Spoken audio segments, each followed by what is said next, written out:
C'est le placement préféré des Français et c'est pour cette raison que j'ai décidé de t'en parler dans cette vidéo. On va voir qu'est-ce que c'est l'assurance vie avec le moins de blabla technique possible. On va voir pourquoi c'est ultra intéressant d'avoir une assurance vie et où souscrire à une assurance vie parce que pas toutes les assurances vie ne se valent. Mais avant d'aller plus loin dans les explications, on va déjà définir ce qu'est l'assurance vie.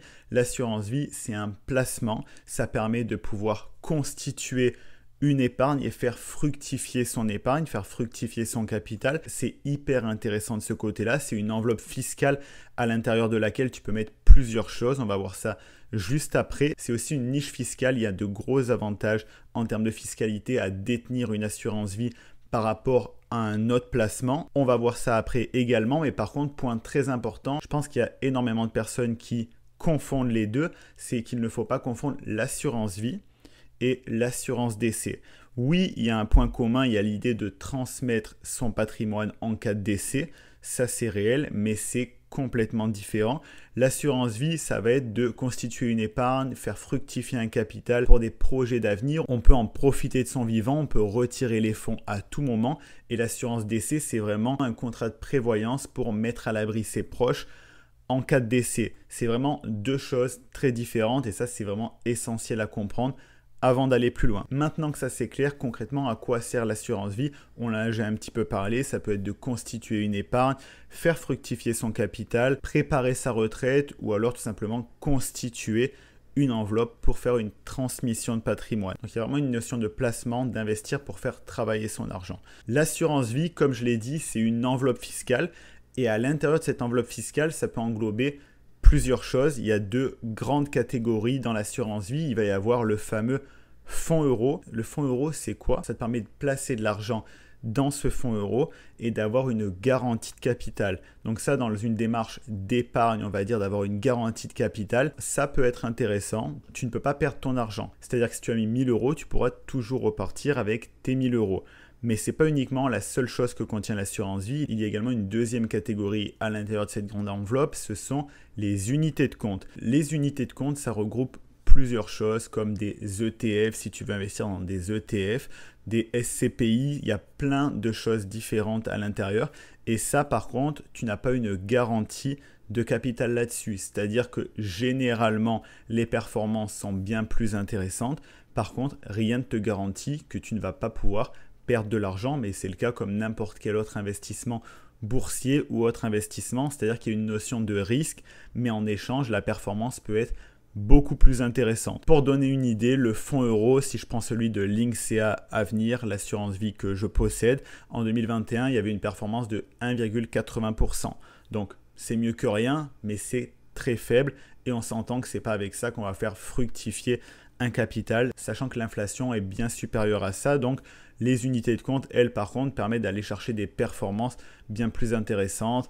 5%, 6%, 7%, 10%, ça dépend où tu les mets et suivant la période, mais c'est beaucoup plus dynamique, beaucoup plus intéressant. Mais là, par contre, il faut accepter une notion de risque. Donc, deux composantes de l'assurance vie, les deux peuvent coexister. Il est tout à fait possible, suivant les assurances vie, d'avoir les deux, de mettre une partie fonds euro et de mettre une partie en unité de compte. Il y en a qui vont mettre que fonds euro, il y en a qui vont mettre que unité de compte. Donc ça, c'est déjà une première chose. Maintenant, on va parler des avantages fiscaux de l'assurance vie, parce que c'est bien beau de pouvoir investir à l'intérieur de l'assurance vie, mais qu'est-ce qui fait la différence avec le fait d'investir sur un compte titre, par exemple, ou une autre enveloppe fiscale? C'est que l'assurance vie, déjà, tu n'as aucune fiscalité le temps que tu ne retires pas de l'argent de l'assurance vie. Chaque année, tu ne vas pas devoir faire une déclaration aux impôts, ça va pouvoir continuer de travailler et donc tes performances vont pouvoir s'accumuler aux performances de l'année d'avant et ainsi de suite pour faire un effet boule de neige, aller chercher des intérêts composés hyper intéressants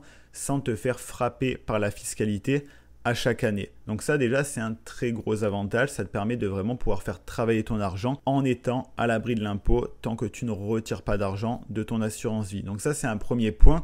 Ensuite il va y avoir une différence au niveau de la durée de détention. L'assurance vie atteint son maximum d'intérêt après 8 ans.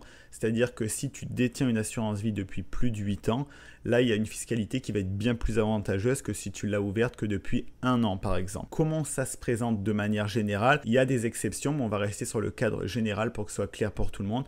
Si tu détiens ton assurance vie moins de 8 ans, si tu sors ton argent, tu vas être imposé à hauteur de 30%, donc la flat tax, donc 12,5% d'imposition plus 17,2% de prélèvements sociaux, donc 30%. Et si tu la détiens plus de 8 ans, tu vas seulement payer 7,5% d'imposition et tu auras quand même toujours les 17,2% de prélèvements sociaux, ce qui fait que tu vas passer de 30% à avant 8 ans à 24,7%. Donc ça te permet de te faire économiser de l'argent que tu donnerais aux impôts si tu la détiens plus de 8 ans. Donc ça, il y a déjà un intérêt, un réel intérêt, sachant que tu es à l'abri de l'impôt le temps que tu ne sortes pas l'argent de l'assurance vie. En plus de ça, après 8 ans, tu as un vrai avantage que tu vas donner moins aux impôts. Et ensuite, il y a également une notion d'abattement. Donc ça, c'est très intéressant, sachant que pour un célibataire, tu vas pouvoir avoir un abattement de 4 600 €. Et pour un couple, tu vas pouvoir avoir un abattement de 9 200 €. C'est-à-dire qu'imaginons que tu mets 10 000 €. Tu as gagné avec les intérêts, avec les investissements au sein de l'assurance vie, tu as gagné 9 000 €. Donc en tant que couple, vous avez gagné 9 000 €. Vu que tu as eu un abattement, tu as un abattement à hauteur de 9 200 €, tu n'es pas imposé sur les 9 000 € que tu as fait en plus-value.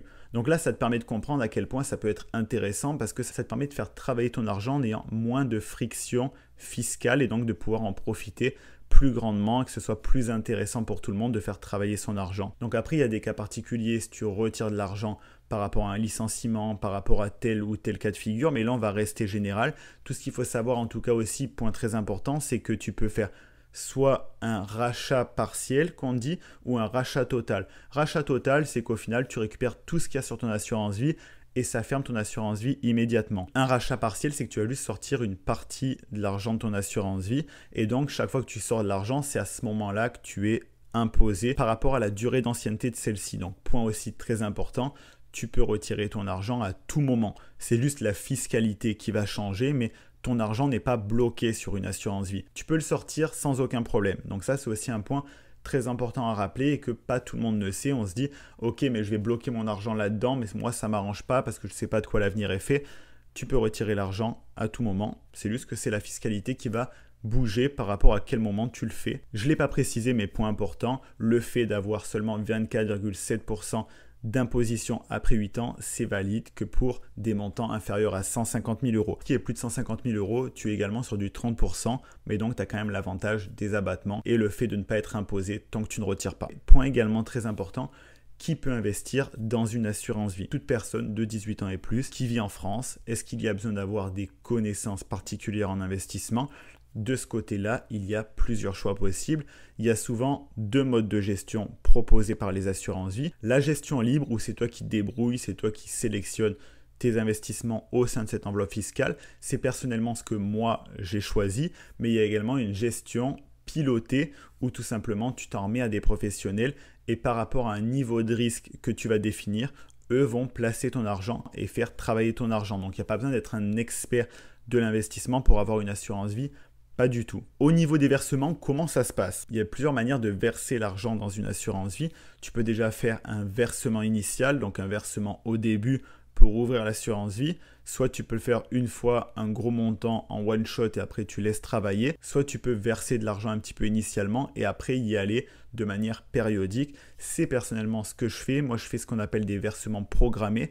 Tous les mois, en automatique, il y a un prélèvement qui s'effectue sur mon compte bancaire et qui vient alimenter mon assurance vie. Pourquoi personnellement je fais ça? Tout simplement parce que investissant dans des unités de compte, ça me permet de lisser mon prix d'achat. C'est-à-dire que des fois, la bourse, ça fluctue, des fois c'est haut, des fois c'est bas. Le fait d'investir chaque mois, quoi qu'il arrive, quoi qu'il en coûte, ça va me permettre de lisser mon prix d'achat. Je vais acheter haut, je vais acheter bas, je vais acheter haut, je vais acheter bas pour tout simplement faire une moyenne et pas essayer d'anticiper le marché. En plus, ça se fait en automatique. Comme ça, j'ai absolument rien à penser et l'investissement travaille tout seul. Maintenant, la grosse question, où est-ce qu'on ouvre une assurance vie? Donc ça, il faut savoir que l'assurance vie, donc elle va être proposée. Il y a tes banques qui vont pouvoir te proposer un assureur pour ton assurance vie. Il y a plein de manières d'ouvrir une assurance vie, mais il faut faire attention parce qu'il y a des notions de frais très importantes à prendre en compte. Il y a des moments, il y a des frais d'entrée, des frais d'arbitrage, frais de versement, frais de clôture. On peut vite se retrouver avec une assurance vie qui va plomber tes performances. Donc moi personnellement, j'ai décidé d'ouvrir mon assurance vie chez Linksea. J'avais vu de super bons échos à leur sujet et donc là, ça va faire plusieurs années que je suis chez eux et je suis toujours très satisfait. On va d'ailleurs basculer sur mon écran pour voir à quoi ressemble leur site internet. Donc nous voici sur le site de Linksea. Donc on peut le voir, il y a la section assurance vie. L'assurance vie est le placement idéal pour vos projets d'épargne. Nous sélectionnons pour vous les meilleurs contrats du marché, des frais bas et un large choix de supports. C'est entre autres aussi pour ça que j'ai été chez Linksea parce qu'ils ont les frais parmi les plus bas du marché. Ça, comme je l'ai dit, c'est hyper important à prendre en compte. Il y a ce que moi je souhaitais. Moi personnellement, ce que je fais, c'est que j'ai une très faible partie en fonds euros et là je bascule vers l'unité de compte avec un ETF monde qui me permet de pouvoir être ultra diversifié. C'est très passif et au moins je suis tranquille. Donc simplicité, effectivement, j'ai absolument pas galéré à ouvrir. Souscription et gestion 100% en ligne. Je te mettrai évidemment le lien dans la description. Comme ça, tu pourras aller voir par toi-même. Ils ont un simulateur de qu'est-ce que tu vas pouvoir gagner avec une assurance vie. Imaginons, on va dire que tu mets 1000 euros, qu'ensuite tu verses 200 euros par mois, que tu vas faire un investissement qui dure 20 ans. Donc si tu es défensif, là c'est dans le cas d'une gestion, il y a une prise de risque qui est quand même assez limitée, tu vas gagner au final, tu vas avoir mis 49 000 euros. Avec les intérêts cumulés, tu vas faire 11 544 euros pour un total de 60 544 euros. Donc déjà, juste sur le défensif, c'est intéressant parce qu'avec les intérêts cumulés, tu as généré de l'argent. Après, on peut le voir, hein, ils vont te poser plein de questions par rapport à ton profil pour le définir et t'aiguiller au mieux. Donc là, après, tu as équilibré. Là, on voit que tu as presque doublé ce que tu as mis. Tu as mis 49 000 euros. En termes d'intérêt, tu as eu 47 077 euros pour avoir un capital de 96 077 euros. Après, tu as dynamique où là, on est plus vers du 9%. On va voir que là, c'est encore autre chose. Et ainsi de suite. Après, le agressif où tu vas encore avoir autre chose. Évidemment, il n'y a aucune garantie parce que ça va dépendre des fluctuations du marché. Mais ça te permet de te donner un ordre d'idée de à quoi t'attendre tout en sachant que, on le voit, c'est par rapport à un certain type de profil. Agressif, tu es censé accepter plus de risques que défensif, évidemment. Donc moi, personnellement, c'est lui que j'ai, le Linksea Avenir. C'est ce qui me correspond, je suis content. Donc là, on voit que chaque versement doit être investi à 50% minimum en unité de compte qui présente un risque de perte en capital. Moi, je suis très largement au-dessus de 50% en termes d'unité de compte. On voit qu'il y a les deux modes de gestion, comme je te disais. Gestion libre, donc moi, c'est sur ça que je suis parti. Mais tu as également une gestion pilotée où tu peux déléguer la gestion financière à un professionnel de la finance. Ensuite, tu vois toute leur gamme de contrats d'assurance vie et tu peux tout simplement comparer par rapport à ce qui te correspond le mieux. Donc là, je t'invite vraiment à aller jeter un coup d'œil. Ils ne sortent pas de nulle part, hein. Ils ont 80 000 clients, 2,5 milliards d'actifs confiés. Ça fait 20 ans qu'ils font ça, 4.4 sur 5. Là, par exemple, pour Linksea Avenir, ils travaillent avec Suravenir, donc une filiale du Crédit Mutuel. Ils ne sont pas entourés de touristes, vraiment pas. Et donc voilà, j'espère que ça t'aura permis de faire un premier tour d'horizon sur ce qu'est l'assurance vie, en quoi ça peut être intéressant pour toi, où est-ce qu'il est intéressant de pouvoir ouvrir une assurance vie. Si tu as des questions supplémentaires, je pourrais évidemment faire des vidéos plus détaillées sur le sujet. Là, c'était vraiment pour avoir une vue d'ensemble. J'ai vraiment essayé de vulgariser le sujet. Je ne suis pas trop rentré dans les détails parce que l'idée, c'était de faire comprendre au plus grand nombre, d'avoir une vue d'ensemble sur l'enveloppe fiscale. Et ensuite, s'il y a besoin de contenu spécifique, tu peux me les demander, que ce soit dans les commentaires, en message privé sur Instagram, par email, et ça me fera ultra plaisir de t'aiguiller et donc de pouvoir élargir les vidéos sur le sujet. Comme je te l'ai dit, dans la description, tu as un lien pour découvrir Linksea si tu es intéressé. C'est le premier lien en description. Et sur ce, je te dis à la prochaine pour une nouvelle vidéo. C'est Alex Malcolm. Ciao.